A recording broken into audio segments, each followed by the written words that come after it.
Welcome back to InfoWars Nightly News. My name is Eric Hughes, and tonight we are at a wonderful freedom event in Rochester, New York at MicGinnys, just over the tracks on East River Road. And with us tonight is Adam Kokesh. Adam is here tonight to help give Ron Paul a boost here in Western New York, sometimes referred to as Nazi York.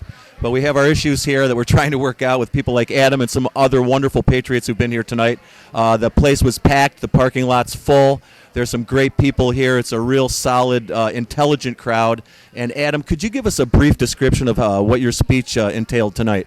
Well, they let me rant for an entire hour, so we covered a lot of ground talking about Ron Paul, about Veterans for Ron Paul, why Ron Paul is the choice of the troops, and what we have planned for the march on the RNC in Tampa, and a little bit about what we did for the march in the White House. Excellent. When is that march in Tampa?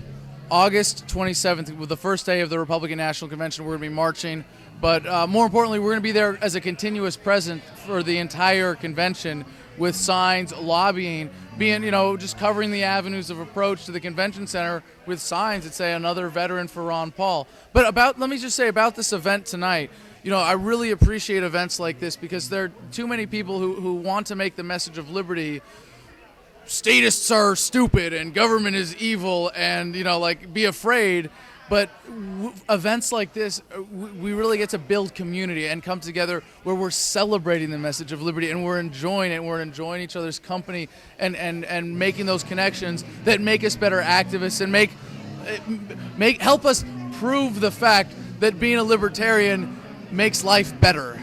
Wonderful point, and I'm glad you brought that up. It was actually not on my questions list. I was going to forget to ask you this, but I have always been skeptical of mixing the fun with the freedom fight because it seems that people end up having a lot of fun and the freedom thing goes bye-bye. But tonight I noticed it was really about both. It was full all-out freedom and it was full all-out fun, and this was a real mature, intelligent way to bring the fun into the freedom. Well, even if you're focused on something that's very, work-oriented in your activism, I think Ron Paul said it best when he said, if you're not having fun, you're not doing it right. And we need to take the attitude of events like this into our activism when we're reaching out to the sheeple with serious issues. We need to take this attitude that, hey, being a libertarian makes life better. It makes things more fun, and we are enjoying it. If you're engaged in activism and you're doing it because of like a sense of guilt or a sense of obligation as opposed to a choice that you're making about how to spend your time and what kind of world you want to help create for the next generation, you're doing it wrong. If you're not doing it because you enjoy it, because it's satisfying, because it makes your life better, then something's wrong. And we're all motivated by those greater desires and there's those greater motives. But when we have events like this, and you think about all the good people that were engaged in the conversation tonight, and all the people outside of this room that were touched by this event, and all of the great spirit of liberty that is going to be taken home by people who are here tonight, what they're going to, people say, oh, so you're a libertarian, what do you do? Oh, we go to bars, we listen to good bands and fun speeches, we have a good time, and we're a community. And that's if you are trying to get people to join the movement and you're miserable and you're afraid and paranoid all the time, oh yeah, sign up and be a part of this. It's kind of a tough sell. A smile is more infectious than a frown, that's for sure. Now, you did your service in the military. Can you tell us if you think the people in the military, any comments you want to make, but particularly whether you see people in the service waking up in regards to everything from the NDAA to the Ron Paul situation? Absolutely, and it's important to remember that the military is the most propagandized population on the planet by far. When I was in Iraq, they wouldn't let us watch TV in the chow hall unless it was Fox News or Armed Forces Network. And if you think Fox News is bad for propaganda, the only worst version of it is the Armed Forces Network. So there's that, and there's the the official propaganda messages that go out through the military. Right. But if anything, I think there's an increased awareness, and I was really heartened by a conversation I had, and it's anecdotal, just with one Marine Lance Corporal when we had the event, when we marched on the White House, who came to me at the after party. And he said, I work in an intel unit near here at Andrews, and I work with about 500 service members, in that unit, and all of them know who you are, Adam, and most of them agree with Ron Paul as a result.